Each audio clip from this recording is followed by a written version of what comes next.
Yo, what's up, y'all?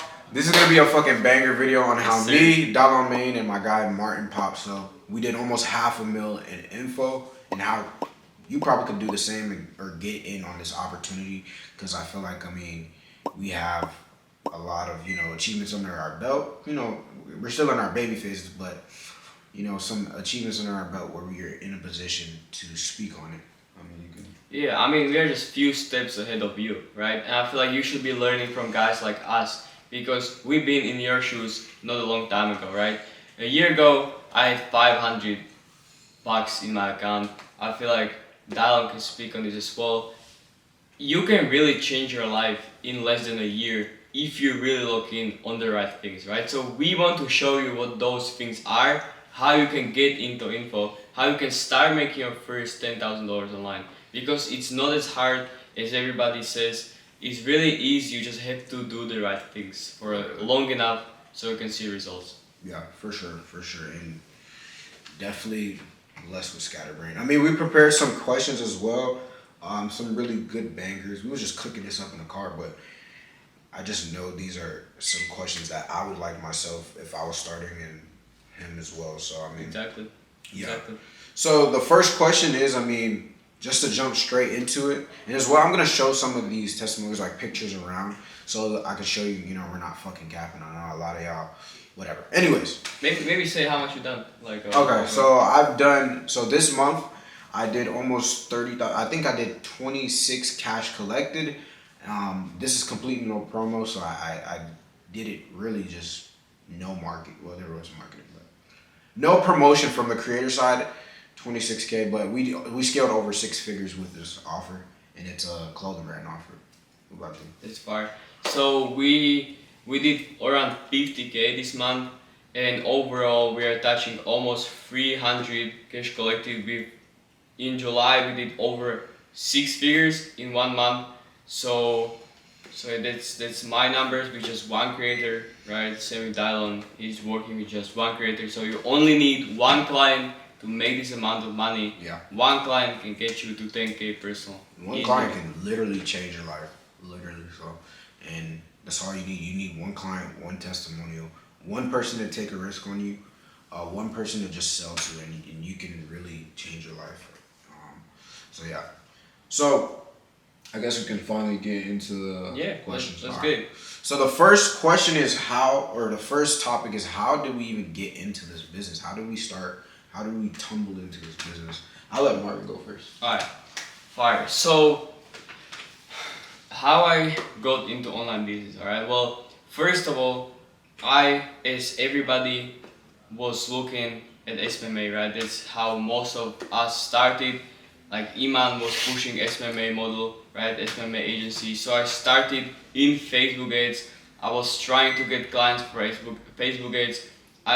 Overall, with my 6 months in SMMA, I did maybe 1K. It's kind of hard model to start with. You need a lot of experience, you need a lot of skills to start SMMA. It's just not a great way to go, especially in this type of market that we are in right now.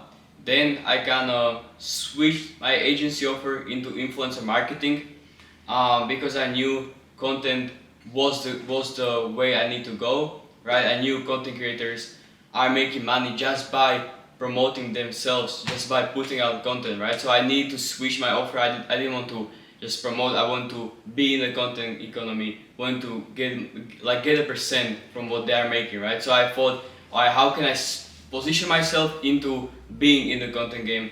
So I had influencer marketing agency. Basically what that is just I had these influencers and I was trying to help them get brand deals, right? So I was partnering up with almost 200 influencers. I was partnering up with brand and I was just connecting these two and taking percent. I scaled my agency to 3K a month, right? It was decent money for me at the time. I was happy with the money, but it wasn't anywhere close to where I wanted to be at. But it gave me an edge, right? It gave me an edge because I already knew 200 influencers. They already agreed to work with me, right? So then I kind of found out about growth operating, right? Which is basically what we do right now. And when I started operating, I saw some guys, I knew some guys before from my agency. They kind of switched their offer into operating. So I knew like, all right, these guys are doing this. I need to position myself as well because this is a bigger opportunity, right? You always have to be looking for the bigger opportunity in the market. Oh, yeah. That's how you win, right? So I knew this is a big opportunity. I need to position myself differently again, right?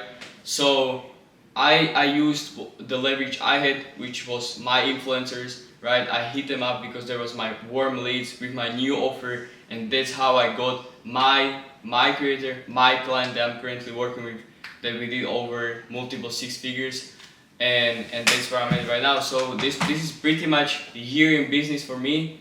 Went from SMA influencer marketing agency into operating, and this is where I am right now because this is one of the biggest opportunities in the market. In the market, and that's why you see all these influence, like these gurus, they're switching their offer into info, and yeah, we're doing that right now, live in flesh, in the fire. So how I got into it, basically, I had an agency before, and I started my agency when I was like 18, maybe 17, turning 18. I think I made $1,700 max a month. So I started in SMMA, right? I had an ads agency, and I did it for home improvement. I knew that everybody was going for med spas, because Thomas Garnett, he blew up the med spa. Shout out Thomas Garnett if y'all know. Shout out Thomas. But and I was like, how am I gonna think clever and get a client, because it's very hard to get these people. And I've always thought of clever, which comes into fruition later. But I realized, I live in Florida. Let's do hurricane-proof windows and doors. I got my client right away. Started running ads and stuff. And the cost per leads were heavy and they were high, and that was a big pain. In order to get leads, you have to pay money, right? And then I was like, you know what? I don't really like this. I'm gonna pivot my SMMA to clothing brand ads. I'm gonna start running ads for clothing brands. Soon later, my TikTok is coming through, and I see my guy Eddie, which is my mentor, or he got me into the space. Eddie Cumberbatch, y'all know who he is. He was running growth operating, right? Growth operating was what it was called, I guess. And I realized, like, this makes sense. Like, he was talking about a pain point that I had, which was paying a lot of money for leads. And he was saying, if you partner up with a creator, there's just leads coming at you, like they're just flying at you. And I was like, holy fuck, this is like liquid gold. And I know I felt it, and I'm sure Martin like felt it as well. Like it just makes sense. It's gonna work. And so that's how I kind of did it. I joined the course. I paid for the course. I don't sell a course, so don't even come with the bullshit. I don't sell a course, but I paid for his course.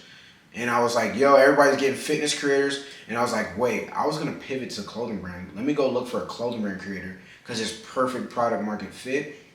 I ended up landing one of the big dogs inside of the industry. And that's how I got here. That's how I got started, really.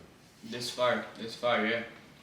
And if you're starting right now and you're kind of trying to find your edge, right? Dallon, he was already in clothing brand industry. He already was about to start his Facebook ads for clothing brand owners, right? So he had an edge in clothing brand. For me, I had an edge that I already knew influencers from my offer before, right? So that was my edge. So my advice is find your edge, right? Find something that you know, find something that you enjoy, find something that you have more knowledge in, and pursue that type of offers.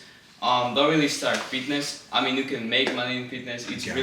I would say it's really hard to make money in fitness offers when you're just beginner, because you need really a lot of knowledge in Facebook ads, and fitness offers overall are just really hard to scale, right? I agree. But health, wealth, and relationships. Those are the best niches to go. If it's not a lot of pain, we don't really deal with niches that don't have a lot of pain, because it's very hard to sell to somebody that, we have a high ticket thing for your hobby. You know what I'm saying? I do know some friends who have scaled past, thousands of dollars with hobby niches, but I rather the pain niches. So we're gonna get into how did we get in this opportunity? How were we creative enough to get into the place we are now? So like I said before, I had an edge, right? But that's not all you need, right? You need a vision. You need to know, you need to spot the opportunity, right?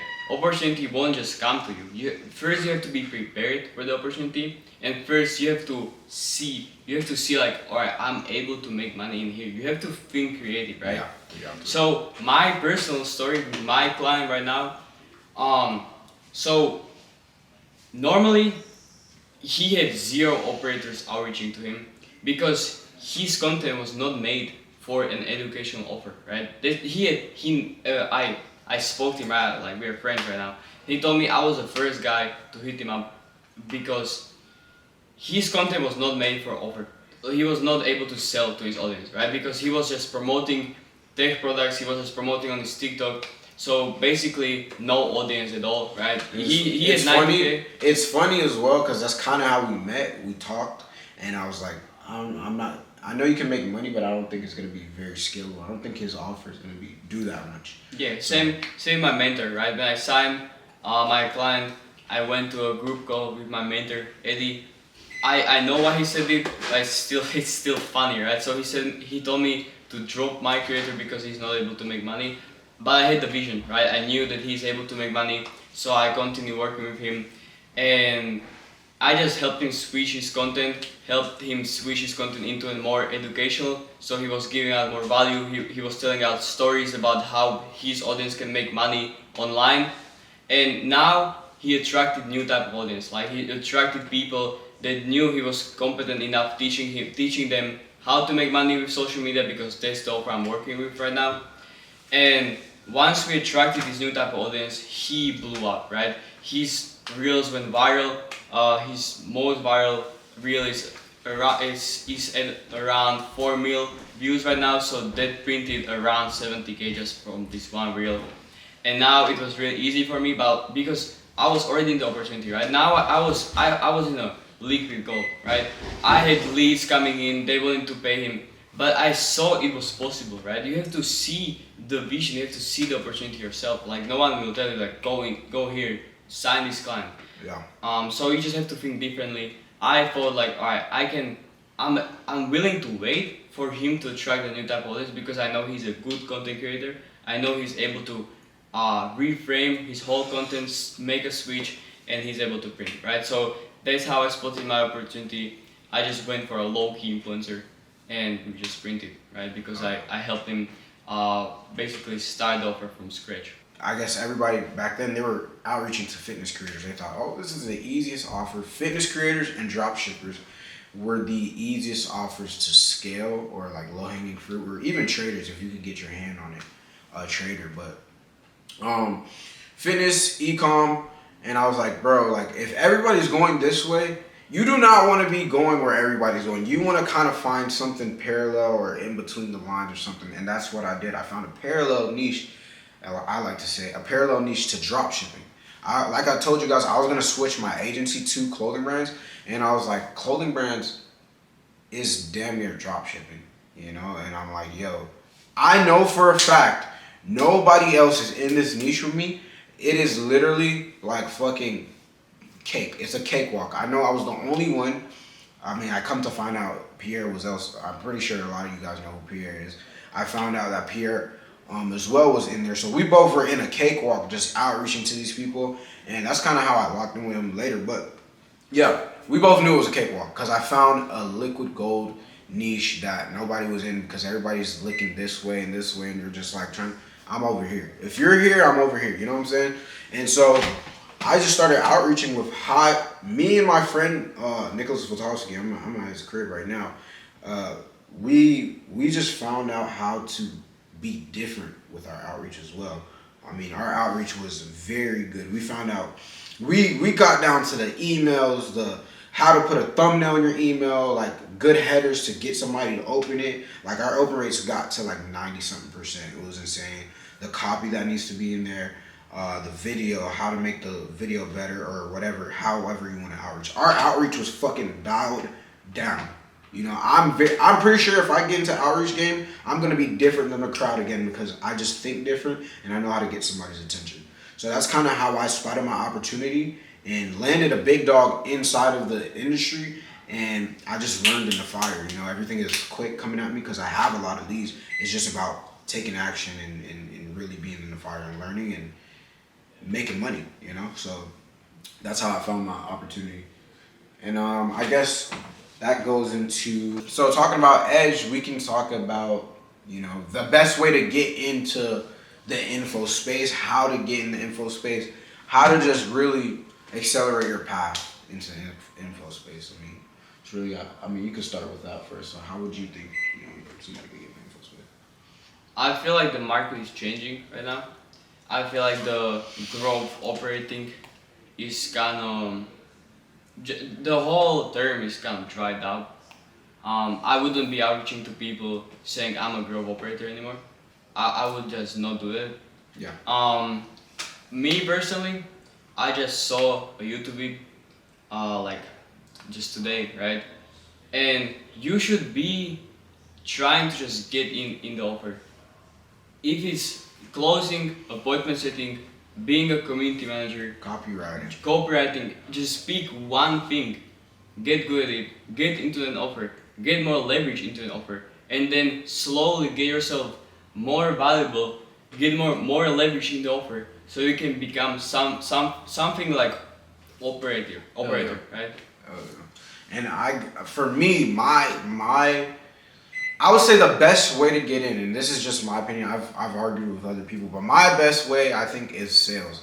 I think if I was to start over, it would be sales, hands down. I feel like on my offer, I've closed over 50K plus on my offer. So I feel like I would be a great salesman. And as well, if you're making money for somebody, they're gonna talk about you. People are gonna brag. Somebody closed over $33,000 for me in 2 weeks, and trust me, I was bragging about him to my friends. So being a killer sales rep, being a killer appointment setter, you're gonna see the money fly, and not only that, you're gonna watch the funnel. You're gonna be in the funnel, watching it in live action, so you kind of are gonna get a gist and understand what's going on in an offer. I think sales is the best.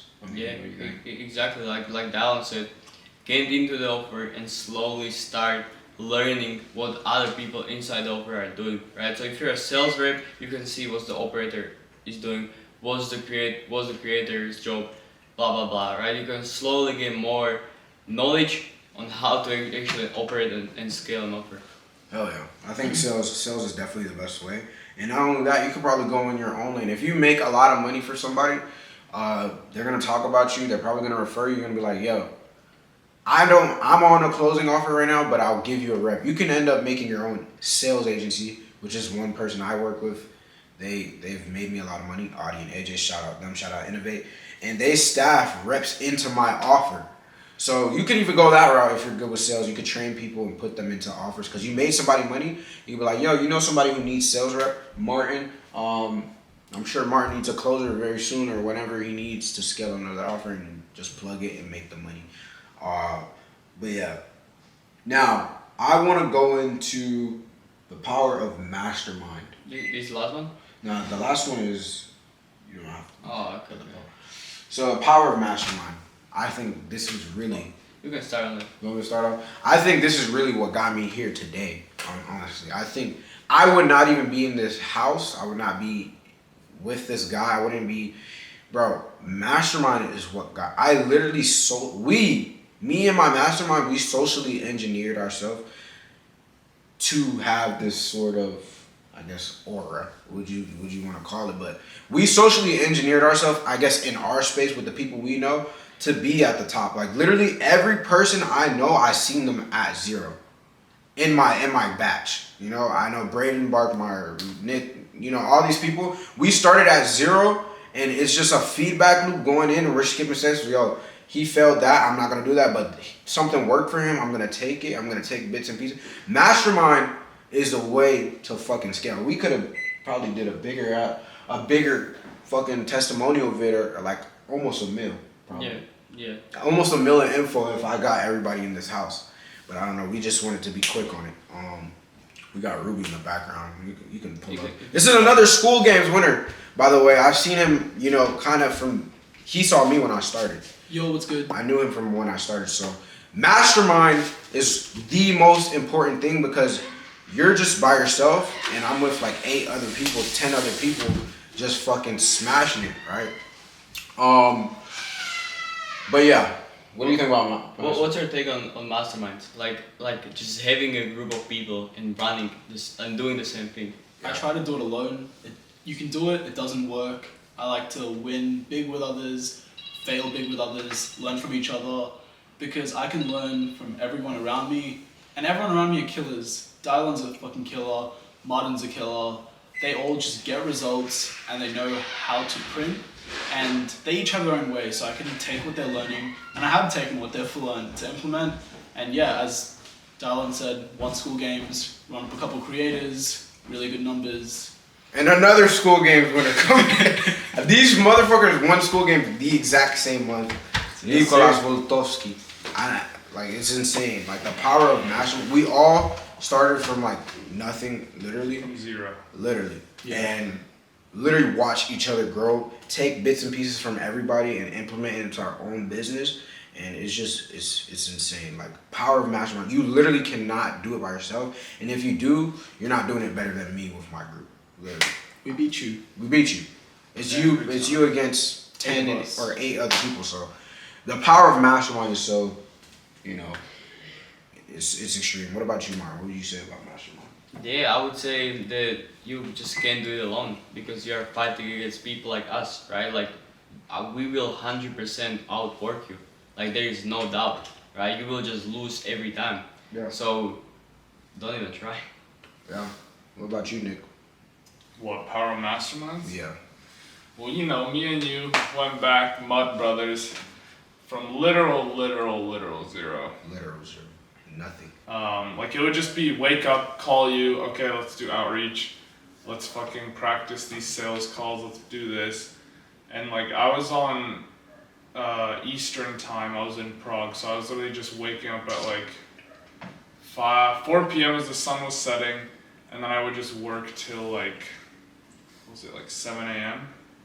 I don't know, something crazy. So the sun was setting as I was waking up, and it was just outreach till we did it, basically. At the end of the day, we were learning from each other's mistakes, And when I'm not on the gas, somebody is on the gas and they're learning something and I'm taking from him. Or if he's not on the gas, vice versa. Like, we're all in this and taking fucking feedback loops and just stacking on. So, power of mastermind is insane. Yeah, I think mastermind. And then the last topic I would want to say is you don't have to be too serious. You Yeah. go first. I would say that you don't have to be this nerdy guy and being locked in your room 24/7, grinding, right? If you're grinding on I was this type of guy. If my first months in business, I was just locked in my room, grinding, reading books, blah blah blah. But I wasn't the opportunity, right? So I made zero money, right? But I was locked in, right? That's why I thought. Now I am working, of course, but I'm not like 24/7 on my MacBook fucking grinding, right? Yeah. And I still make more money than my old self did because I'm just in a It's bigger just leverage, opportunity just and I have time. more leverage. Yeah. For me, bro, I'm not the most serious Iman Gaji. Lock yourself in a room for 3 months. I think when you're first starting, you definitely need to do that. You need to take it serious because, bro, if you're not serious about it, you're probably not gonna get anywhere. Especially outreaches, where 90% of people just fail. But in the beginning, yeah, you want to be serious. But when you start being more leveraged and you're making money, you want to be you don't have to lock in the room. You don't have to be a nerd. You don't have to be doing all this other shit or telling everybody, bro, actually live your life with the money you made and go out and meet people because, you're stopping yourself from meeting people as well. Like, Exactly. you can have fun. We were just fucking ripping 4-wheelers in the middle of sand dunes, and we're still making money. I mean, he made money on the day or whatever. I roll out of bed, make some fucking money, and then we have fun, Exactly. So, you don't have to be too serious. Have fun. But know when it's time to work, it's time to work, That's really how you can even get in this position and how you can scale an offer your own and get into the info space. That's really all we got. He actually has a sales call to hit right now as we speak. You need to close some 3K offer beef right now, so I can leave it to you guys. Yeah, Yeah, let's do it. you can Let's do it. just I'm about talk to end more. it off anyway. And that's how you can get on the space as well. And I mean, we just gave you a little bit of hacks to step your way up the ladder, get in on the money, get in somehow, some way, because it is getting, a lot of people are flooding in and a lot of people are pivoting, but that's how you can make your money. That's how me and my guys, shout out them, how we made a lot of money in this space over a span of, I guess, a year. We've been doing it all for like a year now. If you guys want to, I guess, reach out to me, show me that you watched the video. I mean, you can reach out to me, Martin, Pop. So I'll pop the IGs up, the socials. You can reach out to us and just tell me you watched the video if you watched the video. And I love to see that people are watching my videos. You know, I barely post, and I just like to be, I want to start posting. So hell yeah, let's get it going, and peace out, y'all.